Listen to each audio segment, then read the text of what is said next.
Good morning and welcome back to another episode of Backbench Drivers. I'm your host, John Lawson, and joining me for the first time, I have my co-host, Flynn Holman. He's a fellow writer for the National Observer, and if you were reading his articles recently, you will have noticed that he got an article published in the UK Mallard, which was speaking about academic censorship, and one of the examples he mentioned therein was the example of Professor Drew Fraser. Now, some of you might have heard this name. You might have seen his appearance in a current affair documentary, which still gets passed around sometimes, where he was harassed relentlessly by Ray Martin and a couple of African gentlemen. And after that, a lot of people haven't kept up with what he's been doing, but he's been writing and he's been speaking at conferences all around the world. So I'd like to introduce for the first time on this podcast, Professor Drew Fraser. Thank you for joining us. Yeah, great to be here. So, we'll dive right into it. What's your story? How did you get to the point where you were kicked out of university? And then where did that take you to today? How did I get to the point? Well, that's a long story, but in the short version is that back in, when was it, 2005, I went out on my front porch and found a copy of the Parramatta Sun with a picture of a little sub-Saharan African, not a 4-year-old. And the headline on the paper was, "Now my parents can be Aussies just like me." And it sort of blew a fuse with me because essentially by the time we got to 2005, after I'd been in Australia for 30 years, what I liked about Australia was what I had really missed, which was the white Australia policy. And hence, I didn't think this little girl qualified as an Aussie, as a true dinky-die Aussie, because she wasn't essentially an Anglo-Australian.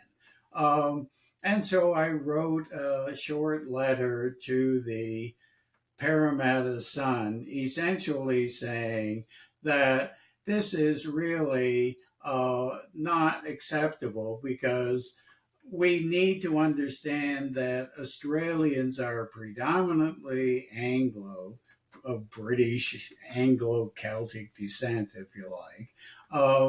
And try as hard as she might, this little girl is never going to be an Aussie in anything more than a strictly legal sense. And that goes double for her parents. And in the course of it, I just happened to make an observation about the general suitability of Black Africans as migrants in Australia. And having spent the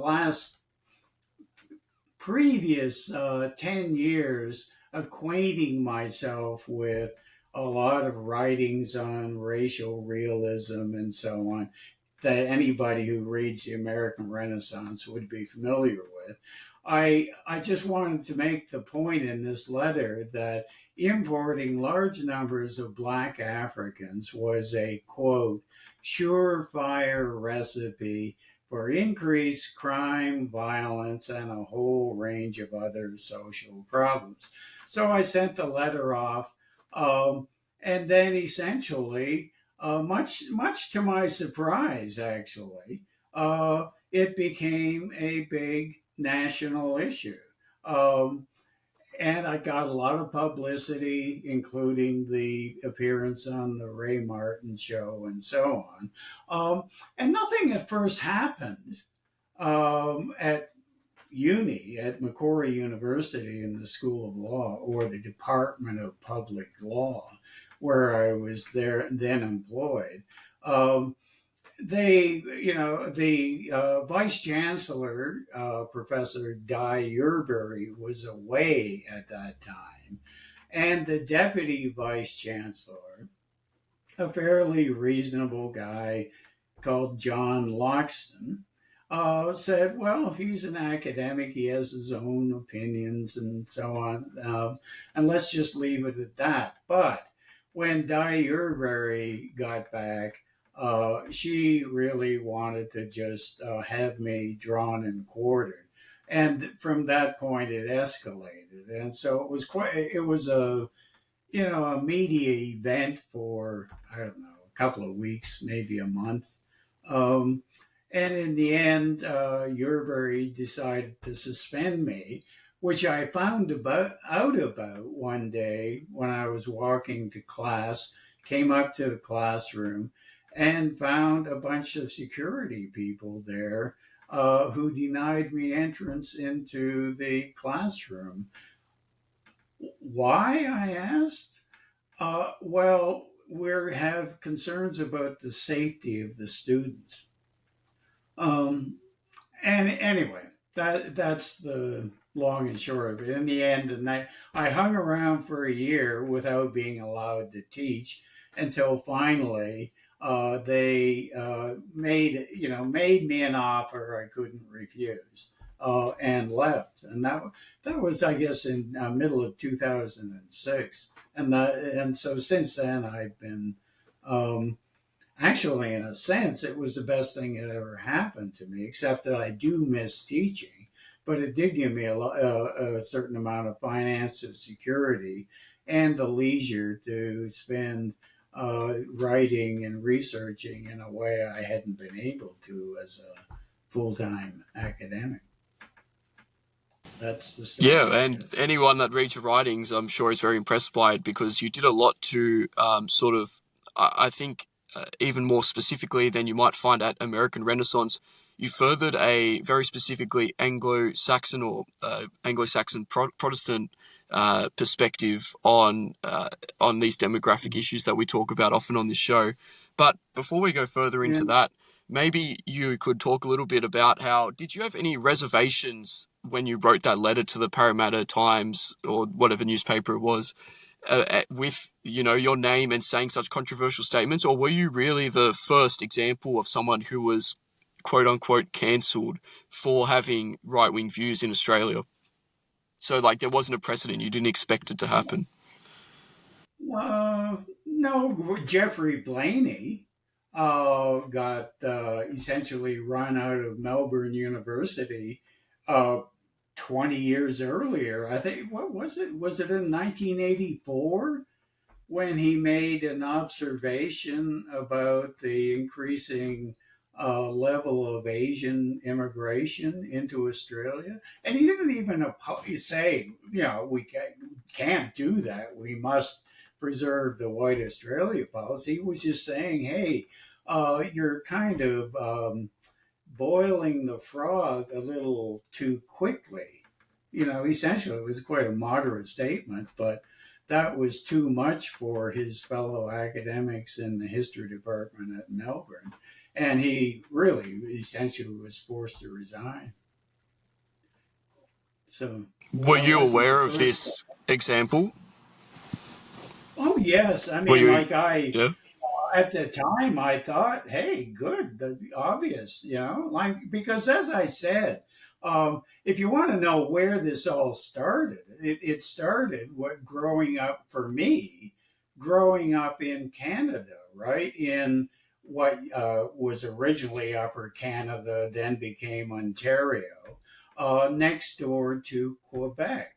And I grew up in the 1950s and the 1960s when there was a developing separatist movement in Quebec. Um, so and so and which, if you want to talk about decolonization, that's essentially the kind of rhetoric that the Quebec separatists were using to attack Anglo Canadians. That we were cruel colonialist oppressors, and they were helpless victims. In fact, one of the famous um, Quebec separatist, a guy who spent a few years in jail on sort of terrorism related offenses, a guy named Pierre Vallières, wrote a book. Am I allowed to tell you what the title of this book, published by a Will it mainstream get publisher? us? Will it get us cancelled Huh? off YouTube and Spotify and all the Yeah, major platforms if well, you do? it's they hit the title of the book was the white N word of America, right? So that I gives think you an that's sufficiently idea. censored. Like, yeah, sorry. I think we should be okay. We're not going to get in trouble for you saying it like that. We should be all Yeah, right. yeah. Okay, but anyway, so you can see like it, and it was just when after I got out of law school in Canada, it was just clear that unless you spoke French, forget getting a job with the federal government or anything like that. And the immigration thing was becoming a problem there. Even then, this was 1975, right? Um, and I was sort of an academic Marxist, even though the Quebec separatism thing was getting up my nose. And so I started looking around for a job in Australia. And Australia seemed very, very attractive to me. And when I looked into the history of Australia, it seemed I can remember when I was offered a job here, a history professor I had had at Queen's, where I was. He said, "Oh, Australia, you mean the white Australia policy?" And I thought, what exactly is wrong with Australia as a result of that policy? And when I got down here and discovered that, there were no French people and there was no snow to speak of, what is not to like about it? And, I mean, they still had those red wooden phone boxes here. Um, it was very British in those days, and I just loved it from the beginning. And it has only gotten worse, not better in the interim. So I was very conscious, in a sense, of ethnic conflict, and I knew which side I was on. And as soon as things started, Asian immigration started ramping up, I couldn't figure out why anybody would want to import unassimilable minorities into a wonderfully developed, ethnically homogeneous country like Australia. Um, you know, so it just seemed insane to me and still does. But it's not insane. Actually, there are people who have clear, definite interests in promoting that very thing. I mean, and it took me a while to realize it, but sort of mass migration is a weapon in a cultural war against every ethnically homogeneous Anglo or European society in the world today. And so we are in a war. And Well, that's a I very. want to, Oops, sorry. yeah, No, I was just go going to ahead. say you've articulated what a lot of people feel and see very well, in that it's a Yeah, very conscious process. What is taking place? It's not an accident that we've ended up in the current state that we are, and it's yeah, definitely not benefiting the Australian population. It's something that you noted a long yeah, time ago, and it's only become manifest around us every day. For anyone that's paying yeah, attention, it's very obvious. Once you start noticing, and perhaps this is a bit of a cliche in conservative right wing circles, once you start noticing these changes, you can't really unsee them. You can't stop noticing yeah, how different the country looks from the old, postcards and posters that yeah, you see from old Australia, or photos yeah, that you see still at train stations. You can't unnotice the changes that have happened and that are continually pushed. For example, in advertising, movies, and in yeah, in popular media as a whole. So you're absolutely correct. Now, I know Flynn had a question. He wanted to follow up just particularly on the state of academia at the moment, himself being a scientist. Flynn, did you want to take that away? And then we'll go back to the topic that Professor Drew just finished on. Yeah, thanks, John. I guess, like a lot of the listeners to this podcast, right, we're working our way through university at the moment. And I was just wondering, considering that the letter you sent, that was nearly 20 years ago this year, what's your reflections on the state of academic freedom in Australia at the moment? And I guess, is there a way that we can improve this for conservative students and academics that are, working their way through the system as it is today? Well, boy, I mean, the amazing thing to me is that it has only got worse in the last 20 years. In fact, I was telling John earlier this week about an experience I had at ANU, much to my surprise, back in when would it have been? Late February, I guess.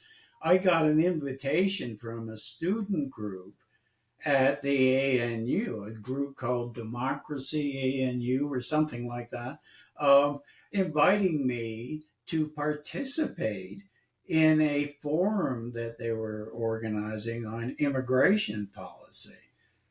And I really just about fell out of my chair when I read the email because I could not believe that they were inviting me. And it took them about a month to organize. I don't know whether they told anybody when they were trying to get other participants that I had already accepted their invitation to appear. But anyway, so they finally got a couple of other participants to join this forum, which they then scheduled for March 25th. So I went down to Canberra on March 24th and was hanging around on 25th, waiting for this thing to start at 6 o'clock in the evening.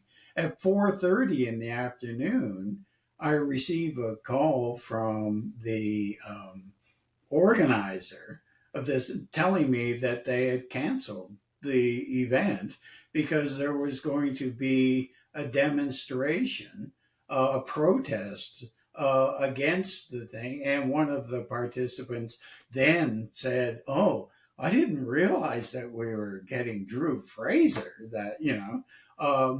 Anyway, so and then I decided that I would roll up to the venue that afternoon about 5:30 and see if anybody was around. And there were a group of about 10 people out there who I guess were ready to mount a protest should it appear that the event was going ahead. And it was amazing. Like, I had never really seen a group of young uni leftists in a bunch, because I haven't been around uni for 20 years, okay? And I don't know whether you know Ed Dutton's work, but he has this expression called spiteful mutants. Um, and these young people, there were about evenly divided. I guess there were a few more guys and one tranny guy with a long hair and a black dress on. But they all look like classic examples of Ed Dutton's spiteful mutants, people who just are filled with spite, and I tried to engage them, to give them an outline of what I was planning to talk about that evening, and they said, "We're not interested in that. We don't want to hear what you have to say. What we're here for is to protest against what you have said in the past." And I said, "Like what? I mean." They said, "Well, you want a white Australia policy," and I said, Well, didn't the founders of this country want a white Australia policy? Oh, no, no. Australia has never been founded, it's always been Aboriginal land. And I thought, okay, I get, I mean, I don't think that level of idiocy would have been prevalent 20 years ago, even, you know? I mean, it caused a bit of a controversy down at the ANU, and the former president, whatever he is, of the democracy group, uh, was explaining his reaction to the cancellation, which he fully supported, because the person who was going to be talking there um, had said something like, and then he quoted that line I just gave you, that I said, you import a lot of black Africans, that's a surefire recipe for increased violence, crime violence, and a whole host of other problems. Doesn't he read the newspapers or listen to TV these days? Even there, I mean, it's pretty plain, isn't it, that black gangs are like a problem, serious problem, certainly in Melbourne and Brisbane, um, aren't they? The Vilene White So, stabbing is the most recent example that I think, that really made the rounds. A lot of people saw that an old granny in Queensland was oh stabbed to yeah, death because, well, she even handed over her keys that were being robbed from her, and then she was stabbed anyway yeah, by a member of a black gang. yeah, yeah, Yeah. yeah, But and yeah, so it's I definitely mean, gotten a lot worse, I think, with the leftists on campus, is what you're saying. And I think that's yeah, what a lot of people have also experienced. These groups have only gotten emboldened, and their protests have really gotten, I think, a lot more elaborate since. Well, I mean, not necessarily, because I think they've always been quite active, but they continue to be a strong force on campus. yeah. Mm. And the academics themselves. I mean, like in a sense, there's nothing new about that, because I mean, I was always struck from the very beginning of my academic career here in Australia, both in up in Queensland where I first was, and then down here at Macquarie, by just how um, timid and sort of pussified uh, male academics in particular were. They wouldn't say boo to a goose, and they were, uniformly anti-race. I used to hear. I can remember one of my colleagues, even back in the 70s, was constantly going on about how white people had massacred the poor old abos here. I mean, this was before Wind Shuttle, but it didn't change after Wind Shuttle either. Even though he came out with those several pounds of books debunking that sort of black armband view. It's so the academics are really a pretty contemptible lot, I would say. Do you see a I don't future where that is changing, or do you think that's going to persist know. for until the culture itself changes before the academics are No. really going to be able to come to the truth? Well, did you catch the news this week? My wife showed it to me. I'm not sure where she got it. I think it was the Sydney Morning Herald. But Sydney University, for example, 46% of the undergraduates at Sydney University are foreign students. At the graduate level, domestic students are a minority. So, like the the academics obviously there are not going to be raising any uncomfortable questions about the cultural influence of Chinese and Indian students on the academic culture. So, no, it's hopeless. I couldn't believe my eyes when I saw that statistic.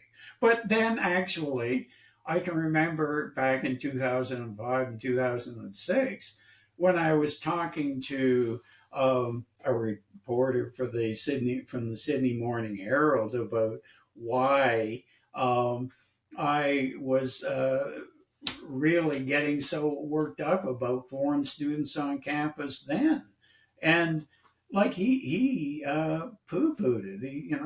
He poo pooed the the level of immigration. I say go down to Parramatta Shopping Center, have a look.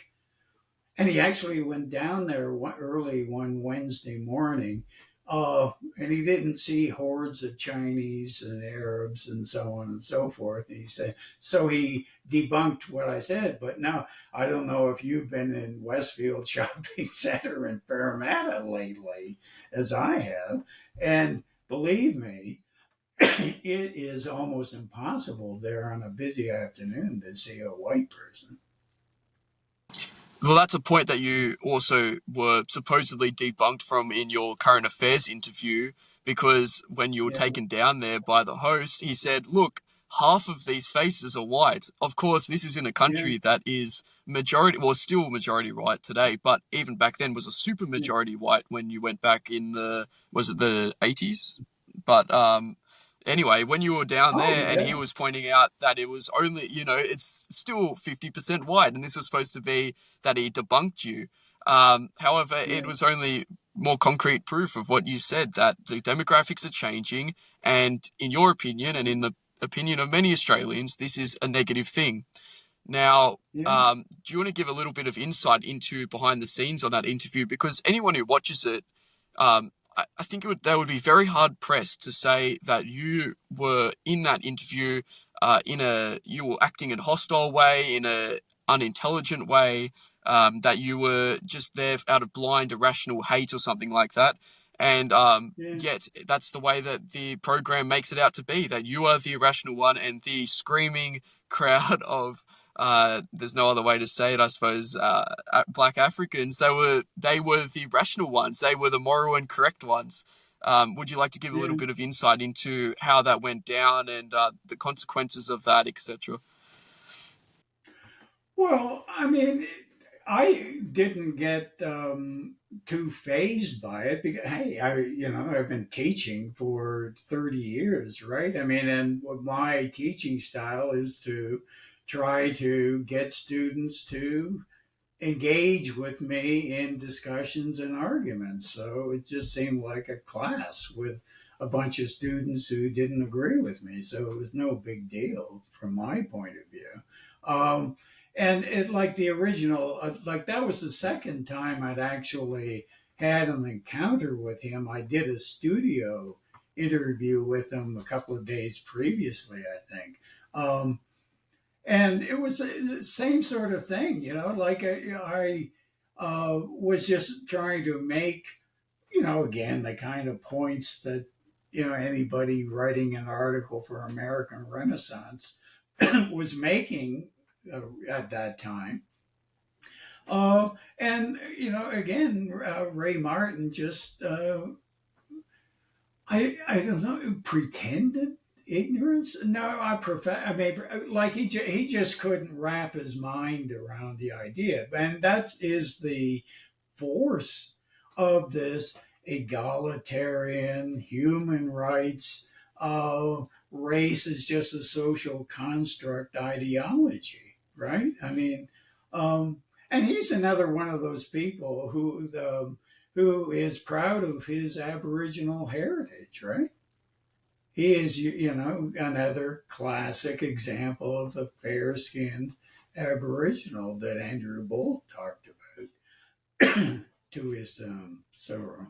Um, but yeah, I mean, like to me, it was just, I just found it a very interesting experience dealing with journalists who had this line that they had to adhere to, that, that it was just simply kind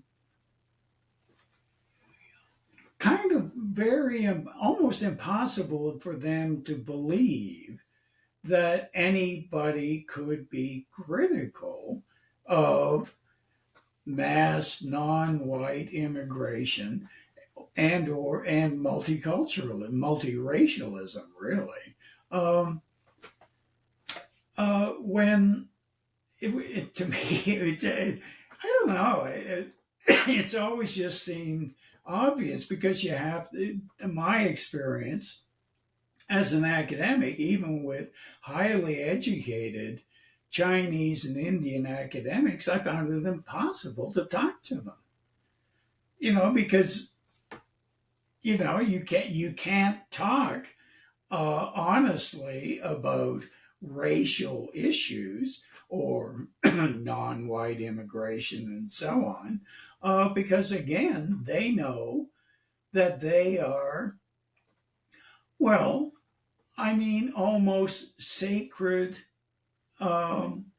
objects in this society. And I don't mean that facetiously. It's true. The whole, in a sense, mass immigration is a problem of political theology, right? Let me just explain that. The White Australia policy grew out of a political theology that you could call British race patriotism. Okay. And that was a position that the Anglican Church here in Australia, or the Church of England in Australia, held to. They weren't opposed to the White Australia policy. It just seemed natural to them that God had given the British race a mission in this world for which it was uniquely adapted or suited. And now we live in a world, where the kind of globalist, plutocratic, corporate world has a political theology of, egalitarianism, human rights, anti-racism, and which has its own sacred figures. So white people are the devil, and the holy people, the Holy Trinity today, is made up of Jews on top, homosexuals as the second ranking figure in the Trinity, and then blacks and assorted non-whites. And they really are. There are blasphemy laws that protect their sacred status, especially especially Holocaust denial laws, which are explicitly part of the Canadian Criminal Code now, and here as a matter of common law. If Frederick Tobin could tell you a few things about that. But just the general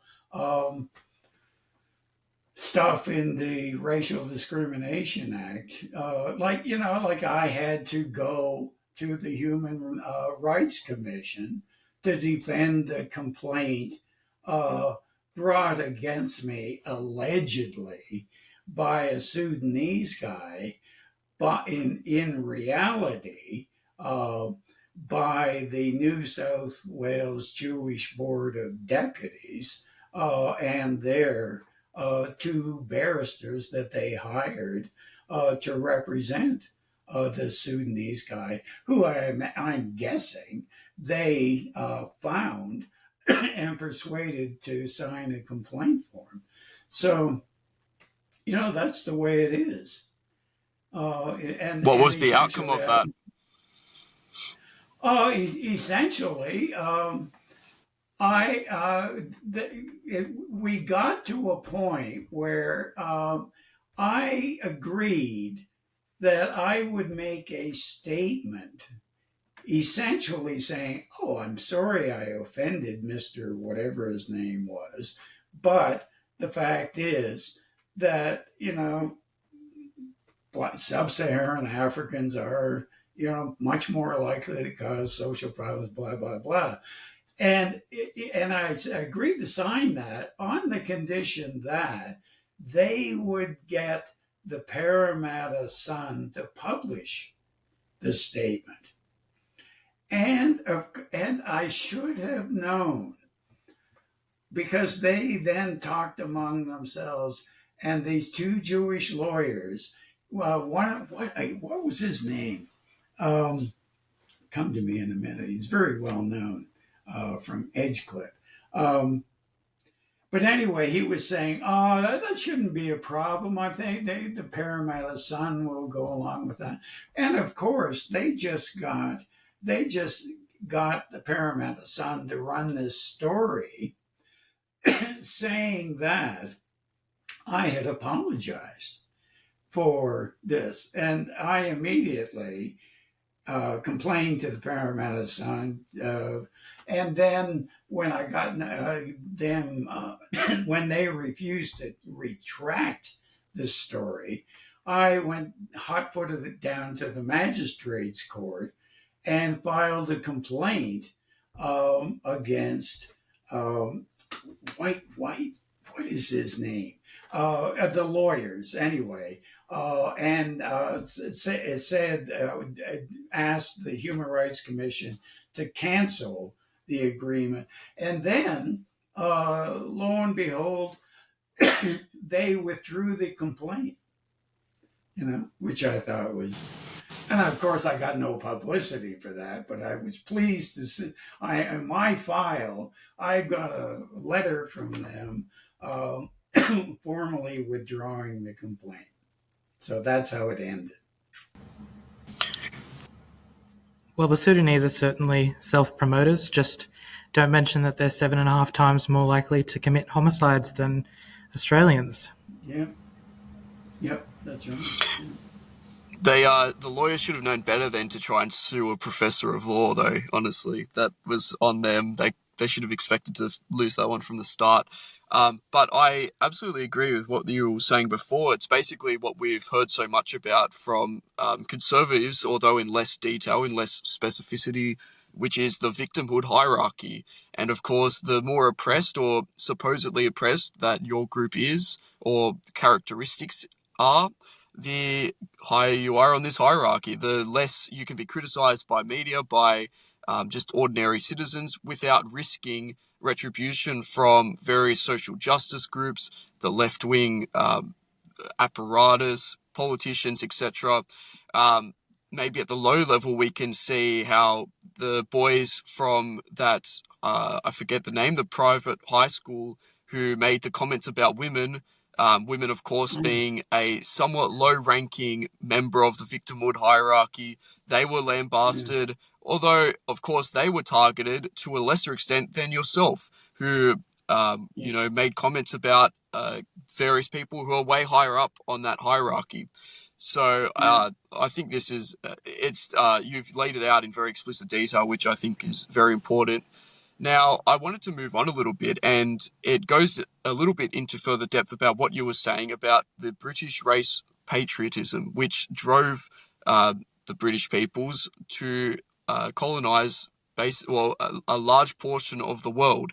So much so that they created an empire that the sun never set on, supposedly. And I think recently the topic of colonialism has come into question again within the last couple of weeks with the recent developments in New Caledonia, which, if anyone is unfamiliar, is a small island off the east coast of Australia, and it's a French colony. Now, recently they had a bunch of riots, and these were independence riots based around voting reform, which was not put in place by the French government, and it's also about an independence narrative that basically is very similar to every other independence narrative for these small countries. The natives were oppressed by the European colonizers, and they want self-determination or something to that effect. This comes after a long series of various different riots and unrest in that small country of New Caledonia, and basically what the most recent developments are is that the French government has committed that they're going to go in, restore law and order, and they're not going to relinquish the territory in line with the requests of the native islander people there. So I think this draws into attention basically the consequences of this anti-colonialism narrative, which is popular not just in these small island nations or these countries with a large proportion of their population which is native, but even in countries like Australia, where we have a less than 5% population which is Aboriginal Australian or Native Australian, whatever definition the left wing chooses to use today, the title, sorry. And that means that for some reason we need to constantly have this debate and protests and cancellations and so on, speech policing around the topic of native rights, I'll say indigenous rights, indigenous self-determination, and the legitimacy of colonialism. I'll let you speak a little bit on this, Professor Fraser, but do you think that these recent developments in New Caledonia are beneficial towards our side of the debate, which is that colonialism was actually a good force within the world, and particularly from the British perspective, Australia being a British colonial project? Well, it depends what you mean by colonialism. In a sense, I mean, the the idea of settler colonialism is supposed to be like a bad thing, but in places like certainly Canada, what is now the United States, Australia, in particular, I don't think that we have anything to apologize about. I mean, first of all, I mean, the number of Aboriginal people in any of those three countries was very significant, and they were at war with each other and were really not going anywhere. And if it hadn't been the British who had colonized there, the French had already beat the British to what is now Canada. So, I mean, like, I don't think that there's any kind of and whereas New Caledonia is more like something like India, let's say, in the British Empire. I mean, there was a major British historian back in the 19th century who wrote a book on England and its expansion, the expansion of England. And he made a point that I thought was a very good one, which was that it was one of the worst mistakes the British ever made was to get involved in India rather than just sticking with its settler colonies in British North America and later in Australia and so on, because really the Indian Empire, if you like, didn't really do anything. What did it do for ordinary British people? I mean, I don't see that there was any particular advantage there to us.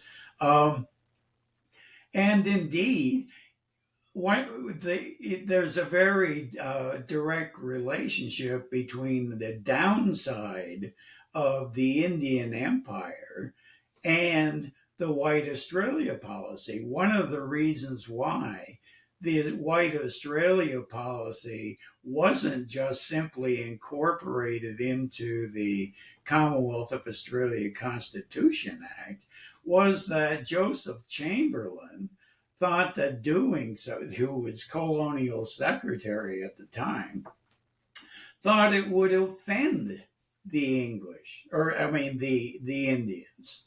You know, I mean, uh, so that's why you had to have this fake dictation test to try to, find a roundabout way of keeping non-whites out rather than keeping them out on as a matter of principle, the way the Japanese keep non-Japanese out as a matter of principle.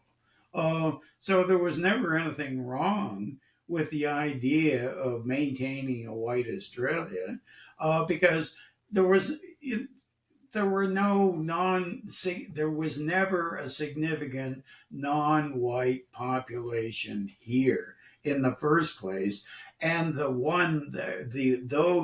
non-whites who were here, the Aboriginals or the Torres Strait Islanders, were certainly net beneficiaries of British settlement. So what's the problem? Whereas New Caledonia, I mean, the French, what you got a population of 250,000 there, 60,000 of whom are French. The rest are non-white. Well, from a realpolitik geopolitical view, I'm glad the French control the joint because rather them than the Chinese. But essentially, that's the choice those people there, the native population is facing. Because if the French don't control it, they're not going to be able to maintain their quote unquote independence if the Chinese choose to replace the French. That's, I would say, be careful what you wish for to them. And it's something that's been remarked upon for Australia's colonisation as well. When people say that the British did this, that, the other, the rebuttal is, of course, well, would you have preferred Australia be colonised by the Chinese or by any other European power, many of whom were a lot harsher to the natives and would have brought less benefit? Now, it's Dr. Frank Salter's argument that the Aboriginals should actually be quite thankful that out of anyone they were colonised by the British, who were relatively beneficent. They were pretty helpful and kind to the population, all things considered. It's also the argument of Keith Windschuttle, who says that the colonisation was overwhelmingly peaceful and that no one really went out with the intention of genociding, etc. So I think that the fact that the French government and Macron are being strong-willed on the issue of New Caledonia, I think this is a great signal, which will hopefully be heard by leaders around the world, that we don't need to, especially in countries with such an overwhelmingly large European white Anglo-Celtic population, for example, in Australia, America, Canada, we don't need to relinquish control to these various unhappy Aboriginal Indigenous groups simply because they're complaining.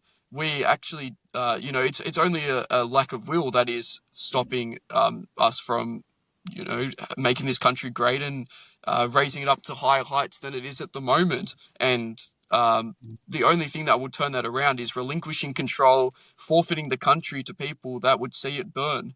I don't know if you remember, but recently there was that vandalism of the Captain Cook statue, I think in Victoria. It was around the time of Australia Day. And written on that in graffiti on the Captain Cook statue, after two vandals came at night, left-wing vandals, to angle grind the statue off at the shins, they wrote, "The colony shall fall," or something like that. "The colony will fall." And of course, this was in reference to Australia. It's a threat against the country. It's what these anarchist, left-wing, pro-Indigenous individuals would have happened to the country. And it is what is being carried out in practice in New Caledonia at the moment. 6 people have been killed in the fiery riots which have broken out there. And I think hundreds arrested. And this is not even to make mention of the other people who've been killed in riots and protests across the years in that country before, dating all the way back to the 80s, I think, in recent history. So it's something that I hope lends strength. Macron's decision lends strength to the Australian right, especially, that we don't need to be scared of these groups, and that at the end of the day, it is our country and we don't need to be ashamed of it. In fact, we make the country better and we need to continue making the country better no matter what these dissatisfied minorities believe. I don't know if you had anything to add to that, Professor. No, except that as a Canadian, I mean, I can't help feeling a bit of Schadenfreude about the position of the French in New Caledonia. I mean, when I remember the separatist movement in Quebec, right? I mean, they then had two referendums for independence, and they decided um, not to do it. Or, I mean, they blamed it on the non-French people in Montreal. They blamed the defeat of the referendum on the non-French people in Montreal. But they had their chance, and in the end, they didn't want to go because, although I must admit, I wish they had. Personally, um, because it really they and their constant attacks on English Canadians really so demoralized English Canada that it was just the Trudeaus could just come in and essentially destroy the place. I mean, you think mass non-white immigration is a problem here. Look at Canada. Yeah. So, Well, you I raise mean, an interesting point. Oh, sorry. I'll let you go. Go ahead. no, no, go ahead.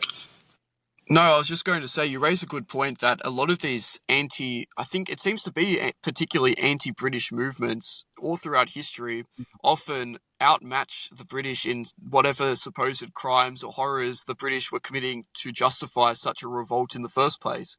I'm thinking of the IRA in Ireland, which targeted civilians. You've brought up this example in Quebec. The American And don't Revolution forget, was, yeah, yeah. of course, all of the various revolutions throughout Africa. I'm thinking Rhodesia, although that wasn't formally British, but it was populated by Anglo-Saxon Celtic British people. And yeah, this is true in South Africa, across the whole world. It often seems that although the British are made out to be this terrible, tyrannical, oppressive force, they seem to often be, the more peaceful side in this conflict, in these various conflicts, trying to establish order and law. Mm-hmm. Yeah. But I'll let you get back. What were you That's trying to what. say? Sorry, before I interrupted. No, I mean it was just the point that the English historian I mentioned earlier, the guy who wrote The Expansion of England, was making about why it was a mistake for the British to get involved in India prior to the American Revolution.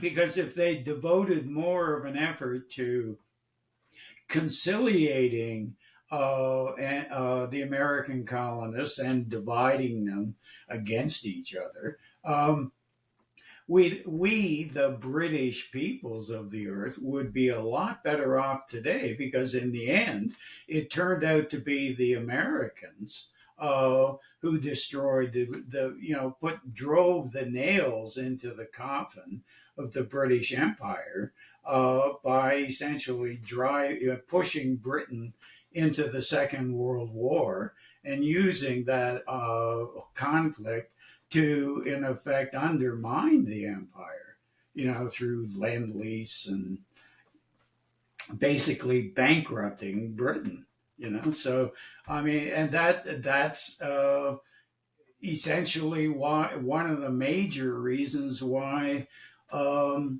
again, Australia is in the situation that it is because the abolition of the white Australia policy would not have happened the way it did without Australia having become part of the global American empire. It was no accident that in 1965, the Immigration Act that was passed in the U.S. Congress in 1975 abolishing the white America policy, if you like, was passed, and then a few years later, Australia has to follow suit, and Canada, as far as that goes. Um, and the British had already caved in prior to that. So, like, it's a really, again, a problem with political theology. The British peoples have lost faith in themselves. They no longer believe that we are a people favored by God. I don't know. You know whether you're aware of this, but it's kind of a significant point for me. Like I remember the first Prime Minister of Canada, Sir John A. Macdonald, famously said in his last election campaign, which was all about should we have a free trade agreement with the United States. He said famously, a British subject I was born, and a British subject I will die. And I was born in 1943 as a British subject when there was no such thing as a Canadian citizen or an Australian citizen, for that matter. And that only came in 1947 and 48. And essentially, you you now have a kind of a status as a Canadian citizen or an Australian citizen, which is just like an essentially meaningless concept, because it's a status that's given to you by a state that is absolutely hostile to the very people who created the Commonwealth of Australia, i.e., Anglo-Australians, who no longer have any sense of that their British identity.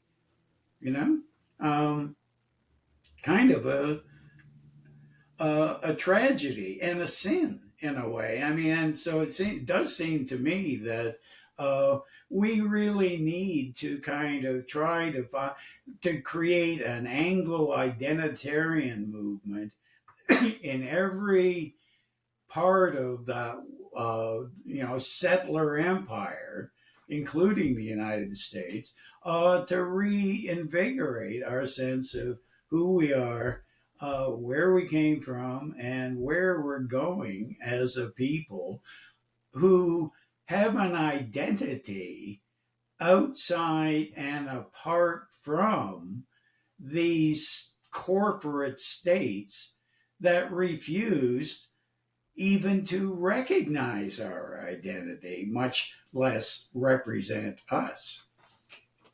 So, a sort of recolonization, if you will. Well, it's almost like a liberation movement. A peaceful recolonization. Yes, a liberation movement. I guess we're throwing off the colonial chains of the Australian government and the governments worldwide, like you said, the corporate governments. So in a way, we are the New Caledonians right now. Peacefully, we are the New Caledonians in opposition against the empire that has taken over our governments. But maybe we'll dive more into this topic of that you're sort of touching on there with republicanism versus the British or the Anglo identity, which you're promoting. Something that we can touch on maybe in a future episode. But we're approaching the end here, so I'd like to say thank you for joining us, Professor. It was very interesting, and we really just scratched the surface. You've got a great depth of knowledge that you've written down in countless articles and a couple of books as well. Where can people find more of your work if they wanted to look more into it? Well, I write in kind of long form stuff, but a lot of it is collected on this website called academia.edu. And if you look at that, well, it's MQ standing for Macquarie academia.edu/Andrew Fraser. You can find videos, articles, short pieces I've done for the internet and American Renaissance, VDare, that sort of thing. Yeah. Yeah, I'll share that link and check everyone out, can find it that way. yeah, okay, yeah. No, but Sorry, I interrupted you. You were going to say something. Go ahead. I was just going to say I enjoyed the conversation as well. Yeah, so glad you invited me. Yeah, no, it was great to have you. And thank you for also joining me, Flynn. Unfortunately, Matthew couldn't make it this week. He's a very busy boy. However, I'm sure he'll be back in the future. So unless you had anything else to add, Flynn? No, thanks for having us, John. And where can people find your recent article that you wrote up that mentions Professor Fraser? Yeah, so you can find all of my articles on thenationalobserver.co. The recent one looking at the relationship between the right wing and science can be found on Mallard UK. And you can follow me at Twitter at X on at Flynn_Holman_. Yep, everyone should go do that. Go follow Flynn, all of those places. Definitely check out his UK Mallard article. He spent a lot of time and dedication on that. And thank you everyone for listening. Please go check out thenationalobserver.co. That's where you can find all of our podcasts, articles. It's the most interesting content coming out of the right wing in Australia right now, I believe. And we'd like to keep on going onwards and upwards with that. So consider supporting us financially over there. Also, check out the youtube.com/@thenationalobserver. And also on Instagram, X, you can find me at JohnLawson_TNO. And that brings us to the end of the episode. Thank you very much, guys, and have a great rest of your week. Have a great week.